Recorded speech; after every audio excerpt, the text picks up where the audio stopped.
Hello everyone, myself Kishan Lal, Assistant Professor, Government Law PG College Bikaner. Today we are discussing about Chapter 3 of IPC on Punishment. आज के हम इस ई व्याख्यान में हम IPC के अध्याय 3 सेक्शन 53 से लेकर के 75 तक, धारा 53 से 75 तक, जिसमें दंड के विषय में प्रावधान किए गए हैं, उसका अध्ययन करेंगे। पनिशमेंट सेक्शन 53 में कुल 6 प्रकार के दंड बताए गए हैं। उनमें से थर्ड जो पनिशमेंट है, तीसरा जो दंड है, उसको विलोपित रिपील कर दिया गया है। वर्तमान में कुल 5 पनिशमेंट दिए गए हैं। धारा 53 के अनुसार इस संहिता के उपबंधों के अधीन जिन दंड से दंडनीय वे है, यानी कौन कौन से पनिशमेंट होंगे। सबसे पहला डेथ, मृत्यु। दूसरा आजीवन कारावास, इम्प्रिजनमेंट ऑफ लाइफ। तीसरा, जिसको रिपील कर दिया गया है, तीसरा कारावास था निर्वासन, काले पानी की सज़ा, देश निकाला, आजीवन निर्वासन, जिसको समाप्त कर दिया गया है। पहले ब्रिटिश काल के दौरान इस सज़ा को प्रयोग में लाया जाता था, जहाँ पर अंडमान निकोबार द्वीप समूह में जो जेल बनी हुई थी, वहाँ पर काले पानी की सज़ा के लिए या आजीवन निर्वासन के लिए भेज दिया जाता था, जिसको समाप्त कर दिया गया है। और फोर्थ है कारावास। कारावास 2 प्रकार का होता है, एक तो कठिन रिगर्स यानी विद हार्ड लेबर, और दूसरा होता है सिंपल सादा कारावास। फिफ्थ है संपत्ति का समापन, फॉरफीचर ऑफ प्रॉपर्टी, यानी संपत्ति को जब्त किया जाना। और सिक्स्थ है फाइन, जुर्माना। तो धारा 53 में IPC में जो दंड दिए गए हैं, सबसे पहला तो हो गया मृत्यु, डेथ। दूसरा आजीवन कारावास। तीसरा रिपील कर दिया गया है। चौथा कारावास 2 प्रकार का, कठिन और सादा। और पांचवा संपत्ति को जब्त करने वाला। और लास्ट फाइन, जुर्माना। अब हम एक एक को पॉइंट का विश्लेषण करेंगे। सबसे पहले लेते हैं डेथ, मृत्यु। मृत्यु का तात्पर्य है कि ऐसा कोई अपराध किया गया है जो गंभीर अपराध है और विरलतम मामला है, तो न्यायालय द्वारा उसमें मृत्युदंड की सज़ा सुनाई जा सकती है। IPC में किन किन अपराधों में मृत्युदंड का प्रावधान किया गया है, उसमें हम देखेंगे। तो सबसे पहला आता है धारा 121, सेक्शन 121, भारत सरकार के विरुद्ध युद्ध करना, युद्ध की तैयारी करना, प्रयत्न करना। यानी कोई भी व्यक्ति है जो इंडियन गवर्नमेंट के अगेंस्ट में युद्ध करेगा, उसका अटेम्प्ट करेगा या उसका अबेंडमेंट करेगा, तो वह मृत्युदंड से दंडित किया जाएगा।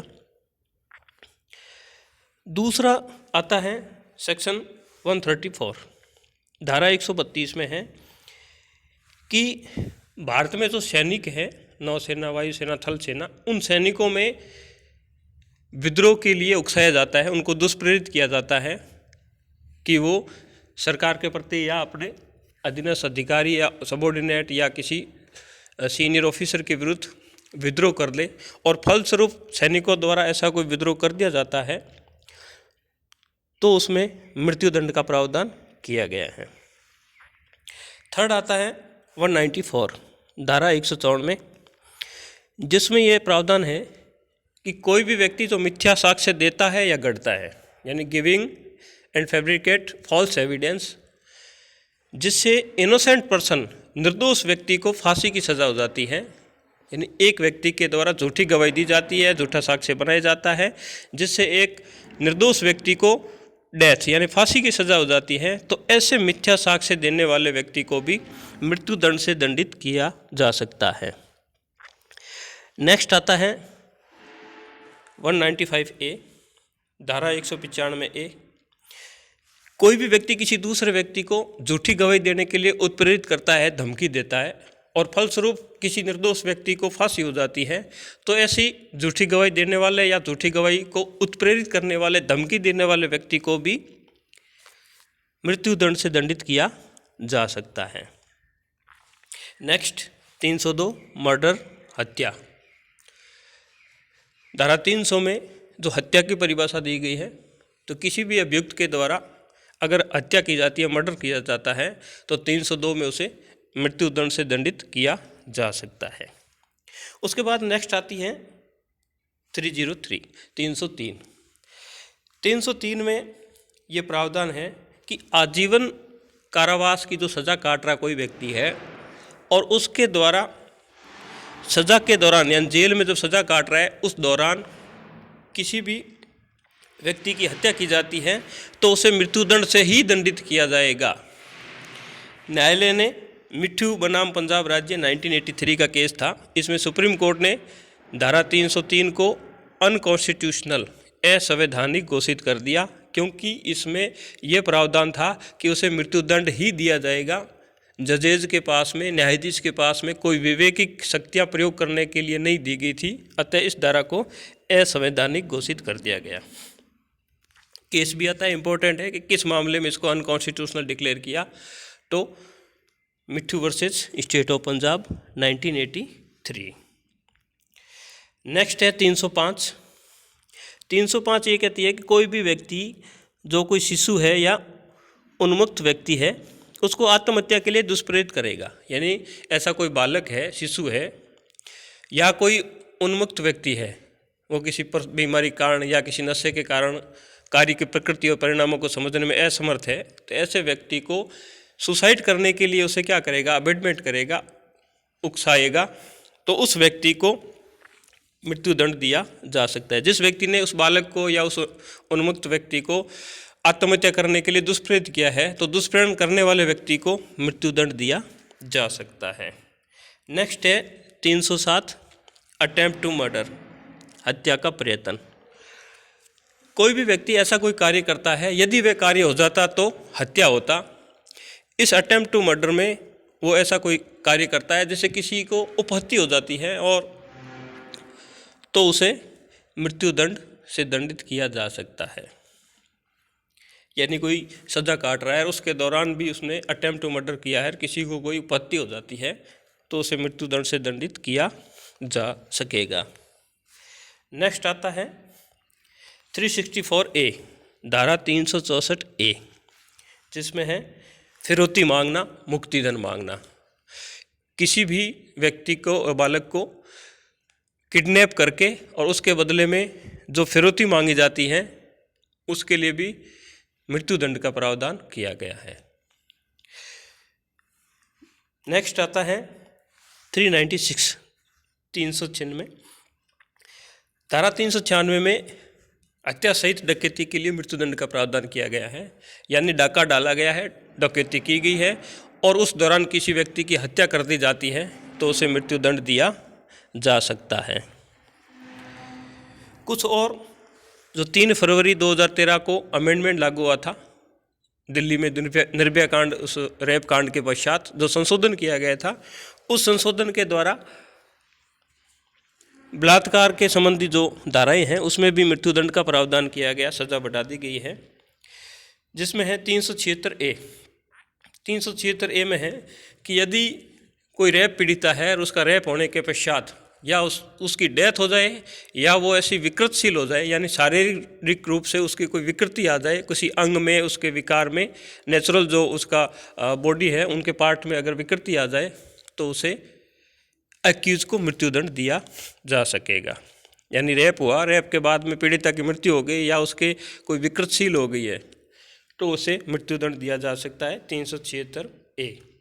ठीक उसी प्रकार 376E, अपराध की पुनरावृत्ति। ऐसा कोई अभियुक्त है जो पहले दोषित किया गया था और पुनः वो अपराध करता है, रेप का अगर कोई मामला है, अगर बार बार अपराध की पुनरावृत्ति करता है तो उसे मृत्युदंड दिया जा सकता है। 2018 के संशोधन के द्वारा और अमेंडमेंट किए गए और कुछ धाराओं में इस रेप के सेक्शन में मृत्युदंड के प्रावधान किया गया, जिसमें है 376A(b). इसमें है कि 12 वर्ष से कम आयु की कोई महिला है, उसके साथ में अगर रेप किया जाता है तो अभियुक्त को मृत्युदंड से दंडित किया जा सकेगा।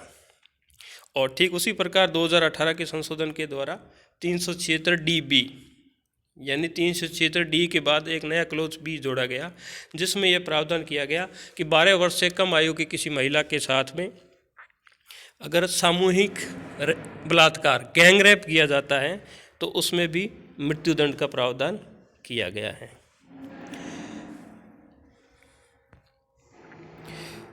तो आईपीसी में इन धाराओं में मृत्युदंड दिया जा सकता है। आईपीसी के अलावा अन्य जो स्पेशल लॉ है उनमें भी मृत्युदंड का प्रावधान किया गया है, जैसे अनुसूचित जाति जनजाति अत्याचार निवारण अधिनियम 1989 और NDPS एक्ट 1985, आर्म्स एक्ट, ऐसी कई विधियां हैं जिसमें भी मृत्युदंड से संबंधित प्रावधान किया गया है। अब हम देखते हैं कि क्या मृत्युदंड संवैधानिक है। आज के इस सभ्य समाज में मृत्युदंड देना संवैधानिक है या नहीं है। तो विधि आयोग ने भी अपनी रिपोर्ट में जिसमें मृत्युदंड को बरकरार रखने के लिए अपनी अनुशंसा दी है। भारत में भी इसे चैलेंज किया गया। सुप्रीम कोर्ट में मामला आया था बच्चन सिंह वर्सेस पंजाब राज्य 1980 का। इस मामले में उच्चतम न्यायालय ने यह भी निर्धारित किया गया कि मृत्युदंड संवैधानिक है। यह आर्टिकल 21 में प्राण और दैहिक स्वतंत्रता का उल्लंघन नहीं करता है। ऐसे जो गंभीर अपराधी हैं उन्हें मृत्युदंड दिया जाना ऐसे आर्टिकल 21 के अधिकारों का उल्लंघन नहीं है। मृत्युदंड विरल से विरलतम मामला रेरेस्ट जो केस है उसमें ही दिया जा सकता है। और कौन सा मामला जो विरलतम होगा ये उस मामले की तथ्य और परिस्थितियों पर निर्भर करेगा। मृत्युदंड कैसे दिया जाता है, उसका क्या तरीका होगा। जैसे अलग अलग देशों में होता है, कहीं गैस चैम्बर में डाला जाता है, कहीं इंजेक्शन दिया जाता है, कहीं फांसी पर लटकाया जाता है, कहीं सार्वजनिक फांसी दी जाती है। अलग अलग देशों में अलग अलग व्यवस्था है। तो भारत में CRPC के सेक्शन 354 क्लोज 5 में मृत्युदंड देने के तरीके के बारे में बताया गया है। इस दंड प्रक्रिया संहिता की धारा 354 के क्लोज 5 में यह है कि जिस व्यक्ति को मृत्युदंड दिया जाता है तो उसको तब तक लटकाया जाएगा जब तक कि उसकी मृत्यु ना हो जाए, टिल हैंगिंग डेथ। इस तरीके को भी चैलेंज किया गया सुप्रीम कोर्ट में। दीना उर्फ दीनदयाल बनाम भारत संघ 1983 का मामला था। दीना उर्फ दीनदयाल बनाम भारत संघ। उच्चतम न्यायालय ने इस तरीके को संवैधानिक माना और न्यायालय ने कहा कि मृत्युदंड के अन्य सभी तरीकों में यह तरीका कम पीड़ादायक है, इसीलिए ये अनकॉन्स्टिट्यूशनल नहीं है, आर्टिकल 21 का वायलेशन नहीं करता है। तो पहला पॉइंट देखा आपने दंड का, डेथ, मृत्युदंड। अब हम देखते हैं दूसरा, आजीवन कारावास।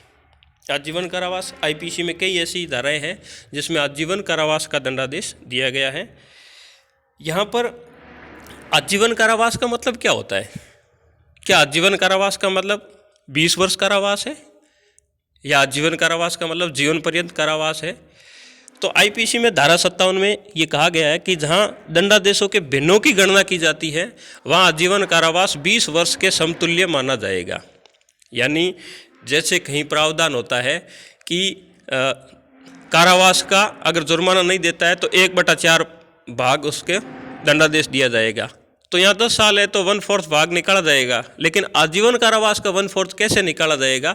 तो आईपीसी में एक फॉर्मूला दिया गया है कि उसको 20 वर्ष के समान मान करके और वहाँ फॉर्मूला निकाला जाएगा। यहाँ पर ये अर्थ नहीं है कि आजीवन कारावास 20 वर्ष का होगा या 14 वर्ष का होगा, कहीं भी ये नहीं लिखा हुआ है। आजीवन कारावास का मतलब जीवन पर्यंत कारावास से है। इसमें केस आया था गोपाल विनायक गोडसे बनाम राज्य 1961 सुप्रीम कोर्ट।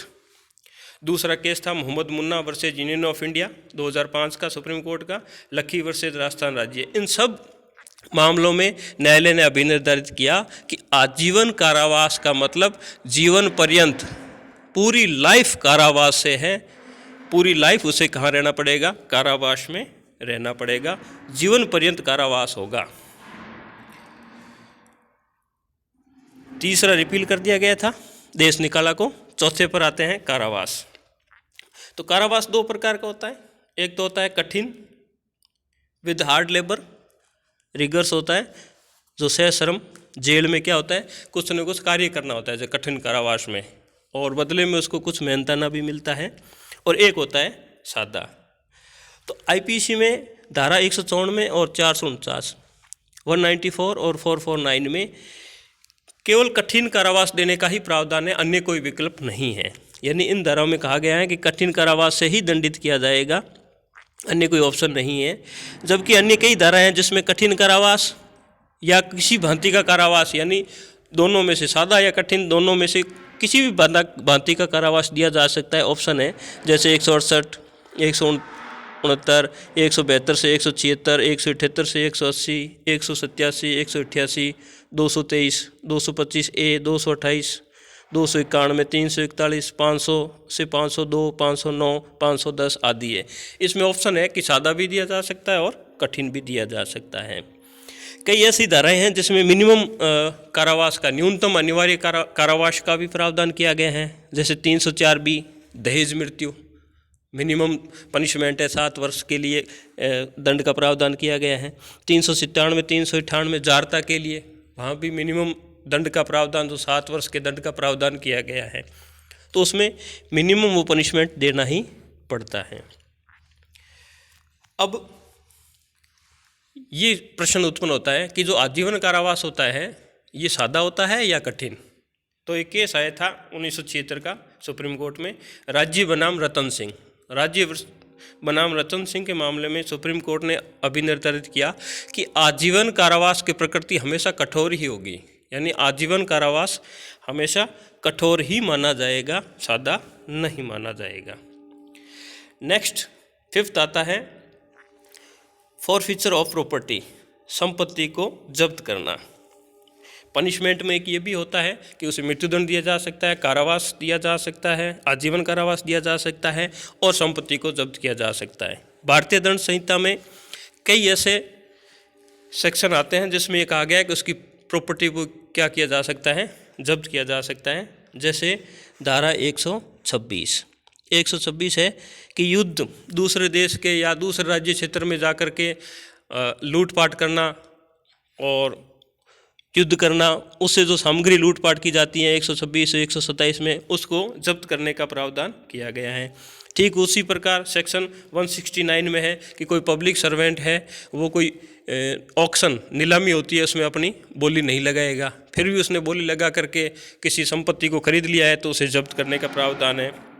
ठीक उसी प्रकार 263A जहाँ पर है कि कोई नकली स्टाम्प है और है, उसको भी जब्त करने का प्रावधान किया गया है। तो संपत्ति का जब्त का मतलब प्रॉपर्टी को जब्त किया जा सकता है। 126 दूसरे क्षेत्र में लूटपाट करना, युद्ध करना, उससे सामग्री है, उसको जब्त किया जा सकता है 127 में। और 169 पब्लिक सर्वेंट के द्वारा कोई बोली लगा के वस्तु खरीदी जाती है तो उसे भी जब्त किया जा सकता है। 263A नकली स्टाम्प है या कोई मुद्रा है और है, तो उसको भी क्या किया जा सकता है, प्रॉपर्टी को जब्त किया जा सकता है। लास्ट आता है 6th फाइन, जुर्माना। भारतीय दंड संहिता में कई ऐसे प्रावधान किए गए जुर्माने के लिए जिसमें अपराध के साथ में जुर्माना है। जैसे 10 वर्ष के कारावास और जुर्माना, यानी जुर्माना भी लगेगा और कारावास भी लगेगा। कई ऐसी धाराएं जिसमें है कारावास या जुर्माना, एंड फाइन और फाइन या जुर्माना, और कई ऐसी धाराएं हैं जिसमें केवल जुर्माने से दंडित किया जाता है, तो वो न्यायालय फाइन लगा सकता है। 2018 के संशोधन के द्वारा ये अमेंडमेंट कर दिया गया कि रेप पीड़िता है तो उसके जुर्माने को उसके कंपनसेशन के लिए, क्षतिपूर्ति के लिए, उसकी जो क्षति हुई है उसके लिए भी दिया जा सकता है। एक क्वेश्चन आता है कि आईपीसी में सबसे न्यूनतम कारावास किस धारा में है, मिनिमम जो पनिशमेंट किस धारा में है, तो धारा 510 आईपीसी में है, जिसमें मिनिमम 24 घंटे के कारावास की बात कही गई है कि अगर कोई भी व्यक्ति है जो नशे की हालात में है, उन्मुक्त व्यक्ति है और सार्वजनिक स्थान पर वो ये दंगा करता है, वो हल्ला करता है, तो उसे 24 घंटे तक ही अंदर किया जा सकता है। ये मिनिमम कारावास है।